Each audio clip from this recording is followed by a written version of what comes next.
Sometimes I make a joke of saying, if the CCP was giving me Umar, every time I would put a comment on Twitter, I would be millionaire. Hello, gentlemen. First of all, thank you for taking your time to join us for this talk. And maybe first we can take turns to introduce yourself. So yes, my name is Angelo Giulianos. I'm Italian and I grew up in Switzerland. And I've been in China for the last 25 years, the last 3 years in Hong Kong. I'm Barrie, founder of Best China Info, and I live in China. I live in Guilin. I've been in China for 7 years, and I love China. And now I consider myself a Chinese citizen. Hi, everybody. My name is Cyrus Janssen. I'm originally from Florida in America. Had the great pleasure of going to China first in 2007. Lived a total of 10 years in China between the cities of Shanghai and Hong Kong. Then I've been relocated back to Vancouver, Canada, where I run a Chinese marketing business here in Vancouver for the last 4 years. What brought you to China and why did you choose the city that you lived in? So I first arrived in China, I arrived in Taipei, and I wanted to learn Chinese. So the idea of going to China was because I knew about the opening up of China, basically what they call a 改革开放. And I thought that was a very critical moment to be in China, to experience China coming back as an emerging power. I had reached the end of the line with living in the West. I was just bored. And also I couldn't agree with the way the West was being run. And so I decided to move, and a friend said, well, why don't you go teach? And I thought, well, China, I've always been fascinated all my life. It's a lifelong fascination. And I chose a beautiful place over a high salary, which is why I'm in Guilin. I was very interested to go abroad. And there was an opportunity that was in Shanghai, China. And like many expats, I went on a 2-year contract, ended up staying for 10 years. It was fantastic. Before you actually been in China, what was your impression on China and how did it change over the time when you were staying here? My first impression was skeptical at the beginning, and it just takes a lot of time just to really learn. It's not after 1 year that you understand China. When you start, you think you know about China after 1 or 2 years, and after 25 years, you become more humble and you realize there's so much to learn. And I've seen all the changes, and everything was extremely positive. So I think it's the best decisions I've made in my life. Of China was first formed at the age of 11, 12, 13, something like this, when my hero was Li Xiaolong. And his films came to the UK, and I just saw this guy who was like super fast and super amazing, and he was my hero. And my fascination with China began then, and I tend to form my own opinions, and so it's just been a lifelong fascination. I've just become more in love with China. I've never felt alien. Since my very first day, I never felt like I was an outsider. I've always felt at home. And I've always felt like I've actually come back home. So my first impression of China, I think at the time, when I first had the opportunity to go to China, I was 23 years old. I was like probably most Americans. I knew very little of China. I think back in 2006, most people probably thought of China as the old China, 1970, everybody's poor, everyone's wearing the same gray suit, there's a lot of bicycles, we kind of have these old stereotypes. And amazingly, here we are, 14 years later in 2021, I still think many people have these very old stereotypes. And so that was kind of the impression. And I remember one of the first questions somebody had asked me, oh, you're moving to China, do they have electricity in China? And I said, they're the fastest growing country in the world. Of course, they've got electricity in China. Like, what kind of question is that? But it just shows you, how little people really understood about China. Obviously, when I came to China and experienced it firsthand, it was amazing. I mean, really incredible experience, because very different than, our stereotypes and what Western media portrays as well.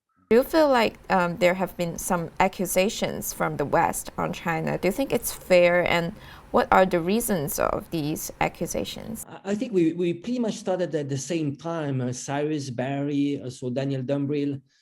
It was during Hong Kong, the Hong Kong riots. And I think this is where you could see quite a few foreigners that actually had a first-hand experience on what was happening. And we could see the difference between the events on the ground and what the Western media and foreign government were saying. And I think it was quite obvious. What happened in Hong Kong was only the beginning. And then we have the Uyghur and so on. I don't know if you guys saw, there's Al Jazeera, they did something about Daniel Dumbril recently, and they say they contacted him and they never contacted him. So they accuse us as being paid by the CCP, I mean, I wish. I wish. I mean, sometimes I make a joke of saying, if the CCP was giving me Umao, every time I would put a comment on Twitter, I would be millionaire, Yeah, exactly. So I think it's all about injustice. We need to speak out. I think it's a responsibility that we have to speak out, because it's unfair for China. I agree with you, Angelo. There is a danger. We get banned, we get suppressed. It's happened to me twice. Accounts that I had for 12 years were deleted by Twitter. That's 12 years of work that disappears. It's a hard blow. I agree, Angelo. Also, Hong Kong was the spur for me. It was the terrible things that were happening to Hong Kong citizens. It was shocking and it was heartbreaking to me, and I could not be quiet about it. The injustices go on and on and on. And Sissy, you say why? There's money. You follow the money, that people are being paid to do this, and you take the money away, they don't do this anymore. They're being paid, and they're being paid from the lowest to the highest levels. There's a lot of money involved in this. America just put up, was it 300 million or 300 billion specifically for anti-China propaganda. I see China as my home, and I will defend my home to the death if I had to do that, because it's my home. It's the place that gives me a living. I really felt it was a responsibility for me to speak out, because I know that there are many Americans that don't know anything about China. I think the biggest thing we need to realize is, especially and I always like to speak from my perspective as an American, United States government, we look always at China and we look at them through the eyes of the American government. Your government's not like us. You need to change to us. Well, China doesn't have the same government. You can't look at China, from your American perspective. So I think it really just boils down to cultural differences, and that is really a foundation, why we have so much differences between our country. It boils down to culture. And so I'm trying to do my best to help educate us and just realize that, continuing down this war, this road towards war is not the best solution for these two countries and the entire world. People in the West, they are misled emotionally. People learn about China watching Hollywood movies. But do they take books? Do they go to China? Do they spend a little bit of time to learn about the language and the culture? You go there and you spend some time and you just become humble. You just realize this is a civilization state that has 5,000 years of history. The BBC used fear on a member of the royal family to secure an interview. They used fear on Princess Diana in order to secure an interview. If they will do that, the BBC, to a member of their own royal family, then they're going to do a whole lot worse to people. And it is this fear principle that they use. I heard a really great comment today from a U.S. politician that came out and said, I think we need to distinguish, if we're going to talk about China's, say, human rights record, that's one thing, but we also need to distinguish that from the fact that we can't just keep using China as a scapegoat and blaming China for every single problem that America has. China is dominated by communism or socialism with a Chinese characteristic, because China has its own history and it has its own pace of development. It's something very unique, and it's something that the West has never seen before. So this may intimidate them. So that's why they are trying to stigmatize China. Take the space exploring project as an example. We can see if SpaceX is doing something, people would praise it, would say it's brilliant. But if China is doing something similar about exploring the space, they would say maybe the rocket will fall. Maybe it's trying to set a bomb in US or something like that. It's quite ridiculous. I put a new video on my channel last night. The latest accusation is China is using AI, what they call emotional recognition technology. And so I looked at this very briefly in a few minutes on Google. They've been using this in the United States since 2003. It's okay for them to do it. The minute China does it, oh, this is so bad. And they don't even have any proof that China did it. This is a report from the BBC and the independent newspaper in the UK saying that somebody said. And it's always this somebody said. You are disclosing the double standard of Western media, but it might be dangerous because, as far as I know, some of your accounts on Twitter have been suspended for a while, like Angelo and Barrie, both of you got suspended before. So, are you afraid of this, and why are you still keep doing this? I think when I was 20, maybe I wouldn't have done it, just because of, I don't know, just being afraid and so on.